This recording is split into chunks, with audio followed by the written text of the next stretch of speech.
Okay, so in this video we're going to talk about what a layer is and why they are a good thing. Now if you've come to this video after watching the first one in the series, you may remember how I cropped the picture so that overall it became wider, and also how I played around with the dark and light. But if you remember, I altered the dark and light and that became a permanent change to this picture. If only there was a way I could adjust the dark and light in this image without permanently altering the pixels. Wouldn't that be great? And I guess by now you've figured out that yes, there is a way to do it, and yes, I'm going to show you how. Before I do though, let's come up to Window, History, and if you came to this from the previous video, you'll remember this is what I did in the last video, where I went right back to Open, and that was my original file. But I like the crop. I want to keep the crop so I can come back to any point in this list and just roll back the changes to that point. Well, I like the crop, so I'm going to click on Crop there. Now, I want to make changes to the picture. I don't necessarily want those changes to be permanent. I want to be able to come back and adjust them at a later date. Well, I can do that using layers. First of all, we need to explain what a layer actually is. Now, when you first open up Photoshop Elements, chances are you won't have this thing down the right-hand side. That is my Layers palette. If you need to open it, come down to the bottom. Here, see where it says Layers? This is it toggled off, which is probably what you first got. If I want the Layers palette, just click on it, and there it is. Now, in order to understand what a layer actually is, let's just create an empty one. All right, so I'm going to come right to the top of my Layers palette and see these little icons at the top. They do different things. Take this one. Oh, look at that. Create a new layer. Now, are you ready to see some huge changes when I click the button and create a new layer? Okay, here it comes. Quick drum roll. Dun, dun, dun, dun. There's a new layer and absolutely nothing changed. So what happened? Well, I've created a new layer, but it's transparent. At the moment, it doesn't do anything. Think of it as being just a transparent sheet of glass, which is laid over my original image, and you haven't put anything on that glass. Now, if we come back over to my layers palette, you can see I've got two layers here. I've got my background layer and I've got layer one. Layer one is the layer I just created. When you open up a document inside Photoshop or a lot of other image editing programs, you'll always get this layer. This is the layer that stores all the pixels of your image, and it's called background. And then when you come up and add another layer, layer one, well, you can rename it and you can call it Squiggle. Okay, so why did I call it Squiggle? That's because I'm going to come over to my toolbar where it says Draw, and I'm going to click on this, the brush tool. Now, these are the colors I've got to choose from. Let's choose a color. Let's choose a nice, I say nice, it's not particularly nice, it's a bit loud, but there we go. Let's choose that red. And now watch this. Here we go. Hey! There you go. I've just ruined my picture. No, I haven't. What I've done is I've just drawn a whole load of bright red using my paintbrush on my squiggle layer. Now here's the thing about it. It doesn't affect the background layer. It sits on its own layer. And I know it looks to you like I've drawn over the top, but all I've done is just draw on that particular layer. Look, I can come to this little eye icon, and if I click on it, that layer will become invisible. Watch, click. It's gone invisible. Click again, it becomes visible. I can do more than this. I can come over to my Move tool or press V, and I can move my big red squiggle around. Think about it. I've got my original background layer. That's like a photograph I'm just laying on my desk. I create a new layer, my squiggle layer. That's like putting a sheet of glass on top of it. And then I got some nice bright paint and I drew all over the glass. And now what I'm doing is I'm sliding that glass around.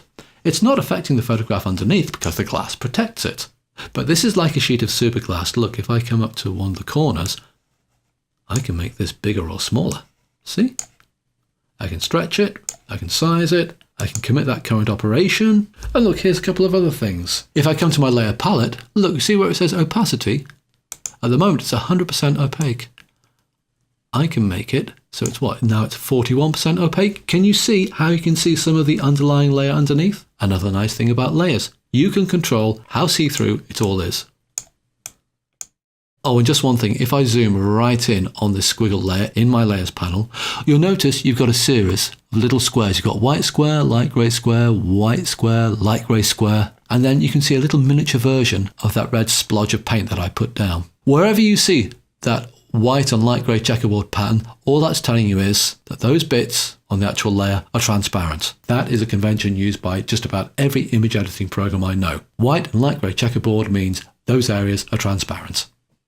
Okay, so far that's all very well. Now, what about if we wanted to put some writing on this? So we can come to our text tool, click on it, and I can write on there here. What shall I write? Forest. Now, the good thing about this is this gets its own layer. Take a look at my layers palette. Layer 1. See that T there? That stands for T for type. And the nice thing about it is because it's independent, because it's not set into the original image, I can change the size of it. Let's make it twice as big. I can change the color. At the moment it's black. Let's change it to white. And again, because it has its own layer, I can move it around to where I want to go. This is an enormous amount of flexibility. Now, if I suddenly decide I hate what I've just done, it's awful, I can select that layer. I can come to my dustbin icon. I can get rid of it. Yes, I do want to get rid of it. Thank you very much. As for the squiggle, it's not really adding much to the picture. So let's come to our dustbin again and get rid of that. So I've shown you two different kinds of layers and generally how useful they are, how they sit on top of your image and give you much more flexibility than you would have had if you had to paint directly onto the pixels of your photo. But here's another one. Remember a while back, I had to adjust the pixels to adjust the dark and light? Well, look, if I come up, instead of my create a new layer, I'm going to come to the one next to it.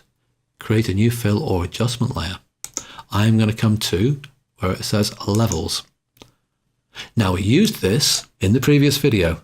Remember how I move these sliders around to affect the overall dark and light? Like this. Let's make it really extreme and awful. Yep, that looks pretty extreme and awful. And I will close my box. There you go, my new masterpiece. And then someone else comes along and says, yeah, that looks really awful, truly awful. So I think, okay, they've got a point. Here's the fun thing with this. I can go away. I can save my file. And then a year down the line, I can open this file up and this layer will still be here. And if I want to adjust it because I've got better as a photographer a year down the line, double click. There's my levels dialog box with all the settings that I first put in there.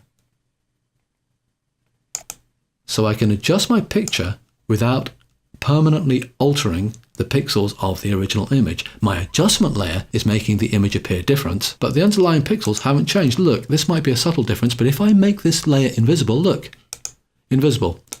Can you see the slight difference that I'm making? This is called non-destructive image editing. It is hugely powerful, and it is possible because you can use layers. So, to answer the original question, what is a layer? Layers are brilliant. That's what layers are. So now you know what a layer is, you are ready to move on to the next 5 videos in this short series. And they are all about how to improve your photos and what steps you should take in what order. They are 5 minutes apiece and they contain some solid knowledge for you. What to do first, what to do next, and so on and so forth. So I will see you there.